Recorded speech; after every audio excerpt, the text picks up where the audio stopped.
Welcome back to the Rhody Impact Podcast. I'm your host, Connor Lewis. And today, I have the honor of interviewing Rob Auclair of Balanced Wealth Management. Rob, would you introduce yourself, please? Tell us a little bit about what you do here at URI. Sure.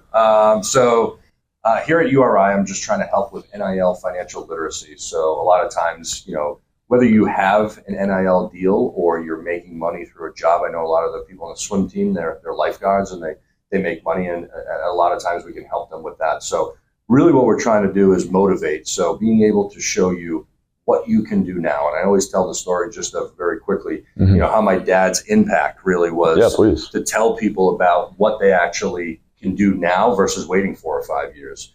And if I can kind of motivate them that way, then educate them on getting their financial life in order, and then actually implementing, getting them to open, a short-term savings and intermediate savings and some sort of retirement plan. So, it's been great. We've been doing it for now about 3 years. Wow.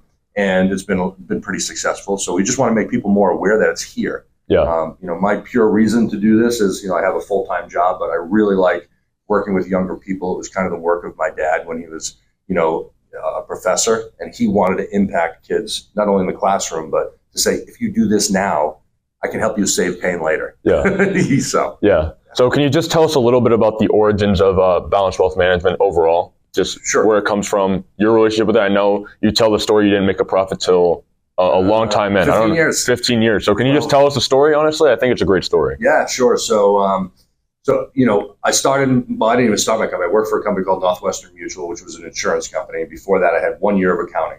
And it was pretty much turns itself into a sales, piece. Do you want me to talk to you, by the way? I know that's fine. You can talk. The camera can talk to me. Either way, it's good with me. So when I started with them, I was always very social, but I never really knew how to ask people for money. Mm-hmm. And what that meant by that was, recommend something and then they have to buy it from me, making them feel uncomfortable. And I was really bad at that. And so, as I was doing that, I started, loving it, but making no money.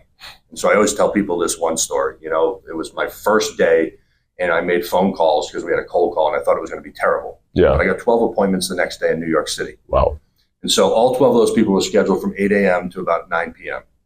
And they were alumni from my school. They were, people that were like, I worked at State Street Bank, so they were just in this book. So what I ended up doing is made all those appointments. I said, don't confirm them because they might cancel on you. Yeah. So I'm living in Stamford, Connecticut. I get on the train at 5 a.m., get out there, get to my first appointment at 7:30. The guy, in fact, said yes because he didn't speak English. And so he didn't even know that I actually was coming.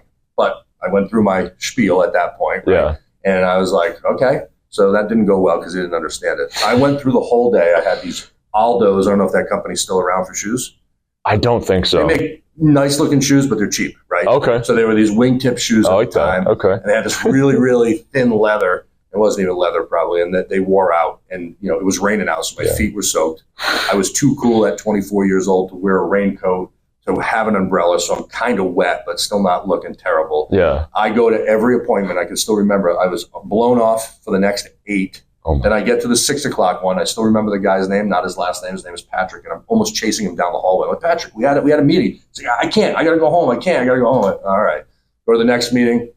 Everyone canceled, but the one who didn't speak English. I got to 9 o'clock. I got on the train. I had no money. I had spent $200 during the day, which is the equivalent of like $600 now. Yeah. On like cab fares and, going everywhere. Get on the train, fall asleep, miss the Stamford stop, end up in New Haven because I fell asleep. Had to then get a cab from New Haven to Stamford. Yeah. Get home at 12 a.m. I'm in a house with 3 people I don't know because I didn't know anyone around there. One guy had a gun collection. I don't know what the other 2 guys had. I'm like in my dad's. He had like a gun collection, like an actual collection. Yeah, that's what I don't know what he did for a living. I didn't even know these guys. And I have a room with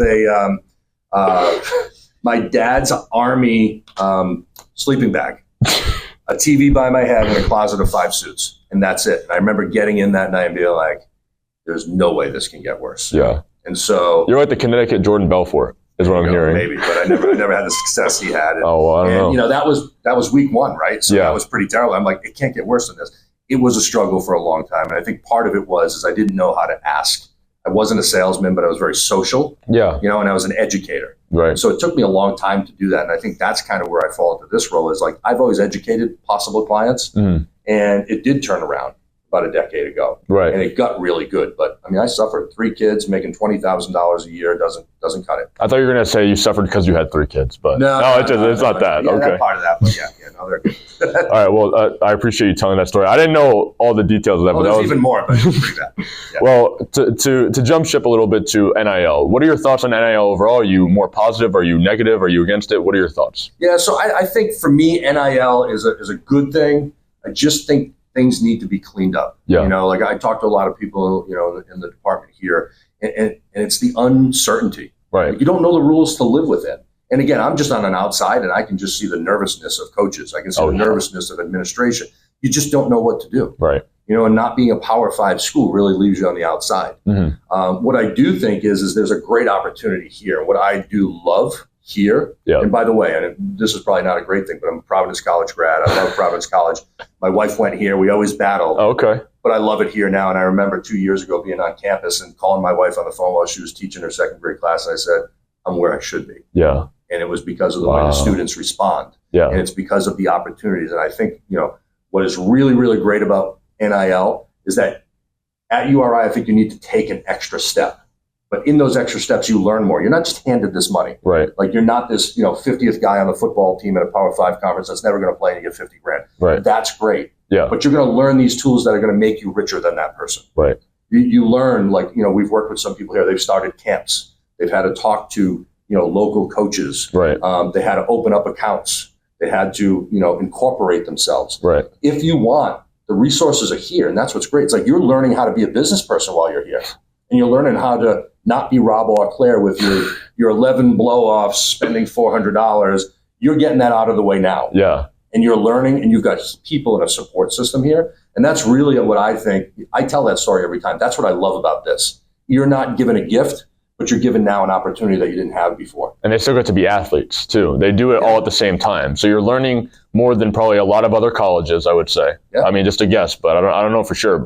And you're still going to be a Division I athlete. Correct. And you're learning from the best.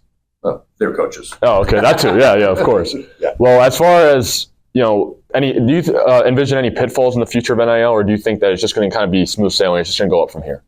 Well, that's not a question I'm not an NIL guy. I would assume there's... Well, from your perspective, at least. I think there'll be pitfalls. Yeah. And what I'm starting to see now, and I'm not the athletic director sort of pathway, but I am just seeing now all these good coaches that are leaving. Mm-hmm. And, you look at Villanova, you look at Virginia. I mean, these coaches were nowhere near being ready to retire. Yeah. They can't take it anymore. Yeah. Jim Larinaga at the University of Miami leaves in the middle of the season. He's saying, well, we go to the Final Four and I lose 10 guys. Now I got to go re-recruit. Yeah. And the idea of trying to develop human beings, never mind athletes, you can't do anymore. It's just transactional. And I do think that will catch up at some point. There's not going to be anyone. I mean, there's such a stress level for these coaches. And I'm only looking from the outside. I mean, but that's my thought is there's going to have to be something that changes on that part. But I think you also need to look at the positive. Here's a great opportunity. Use us. Like you've got myself. I know you've got people at the Launch Lab. You've got other people that are out there as resources, like reach out to Jeff Johnson, who's one of the greatest people that I know. I love the guy, right? He's awesome. And he points absolutely. you in the right direction and lets you know your resources. Yeah, he got me this interview with you. No. I wouldn't have got this without him. Yeah, I know. But I guess with that being said, is there anyone that, if any student athletes are listening right now that are not already involved with you, or is there anyone they should reach out to specifically? Is there a way they could reach out to you, or?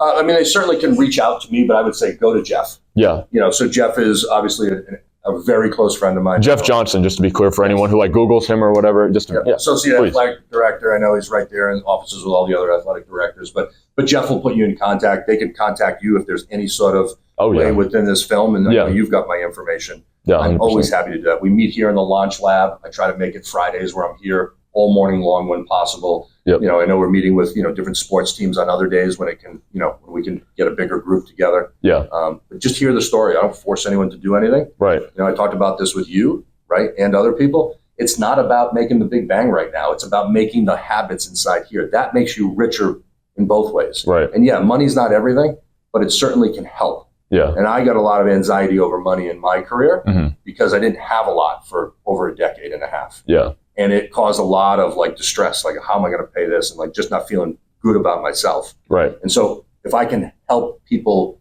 get rid of those pain points early, that's what I want to do. Yeah. So is that your real reason for helping young kids? I know you mentioned that you enjoy helping the youth. You enjoy working with the youth. Is that the main reason? Is that you just want to set these guys up for the future? Is there something else, something deeper maybe? So whether I sound excited or not, when I'm here, I am excited. Right. And I think when I have my normal career, it gets a little stale. Yeah. Like I can impact you guys way more than I can impact a 50 or 60-year-old. Right. And you're a sponge. Like if you actually hear us talk and then you're like, I want a meeting with Rob, I know you're ready to go. Yeah. And to me, that's it's just exciting, right? Yeah. Like I've always been a guy that's like coached youth sports, and I love it just because there's a new energy. And because you don't know something, you might be scared of it. Let me make you not scared of it anymore. Right. Yeah. That's what I like. So I guess this might be my last question. Sure. Just elevator pitch for anyone else listening. Maybe they're not fully convinced on, it sounds good, but there's got to be a catch. Is there any other pitch you'd give them to be like, well, you should come in. This is what I can teach you. Right. First thing is there is no catch. For me, it is total voluntary, and it is self-serving in only that way. Yeah. That I actually love doing this. I love working with, people your age. It makes a lot of sense for me. It gives me and energizes me for my main business. So from a perspective of what I get out of it, I don't hold any of the accounts. We don't charge any money to do this. Mm-hmm. It's something that Jeff has said over and over again. He's like, while you're here at URI, you have my service for free. Yeah. As many times as you want, and it can work. And what I think is that I come from an educational background. I can hopefully entertain to some degree, but help motivate you to want to do this and not just be like, oh, I got to do this. Right. And I don't know. I don't have great elevator pitches because I'm not a salesperson, but I guess I am. You tried. I mean, you did for a little bit. Yeah. I mean, honestly, I can't lie.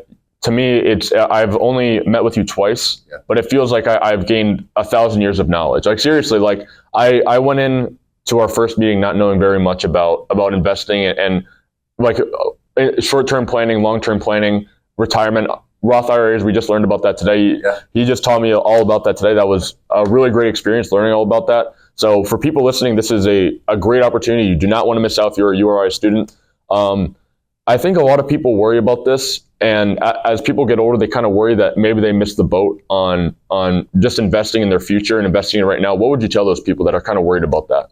So I go back to my dad all the time. So I lost my dad when he was pretty young, but he still was able to work with me for 5 years. And he was very impressive upon me. He was a very humble guy, but he was a teacher all the time. Yeah. And he didn't need anything. He didn't make a lot of money. He was always teaching. And he always said, look through the windshield, not the rearview mirror.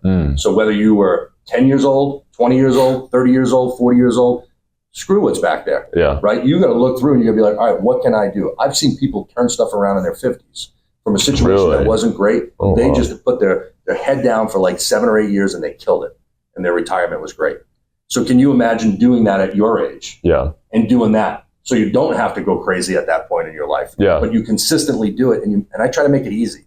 It's never a big forceful thing. It's small little habits that you can expand on when you leave URI and make more money, that if I implement those for you now, you'll be successful in the future. Well, this was a really great interview. I know you're a busy guy, so I don't want to take up too much of your time. Well, again, Rob, thank you for being here. Make sure you reach out to either us or you reach out to Rob himself or you reach out to Jeff Johnson, who's the Associate Athletic Director at URI. Any last comments, Rob, about maybe any piece of advice you'd give to these people before we wrap up today? What I would say is the only chance you're really taking is to, reach out because, I was in your shoes and I didn't want to sit through some boring quote unquote seminar. I really try to make it one-on-one with you. I try to make it very particular to your goals and what you want to have happen in your life. Mm-hmm. The more time I have to learn about you, the better I can actually help create that plan for you. So I'd love that opportunity. I think you should take advantage of it. For me, I'm motivated to try to help you. If it doesn't work after a meeting, then you didn't lose anything. You might have learned a little something. Yeah. Well, again, thank you, Rob, for being here. Thank you all for watching. I've been your host, Connor Lewis, signing off.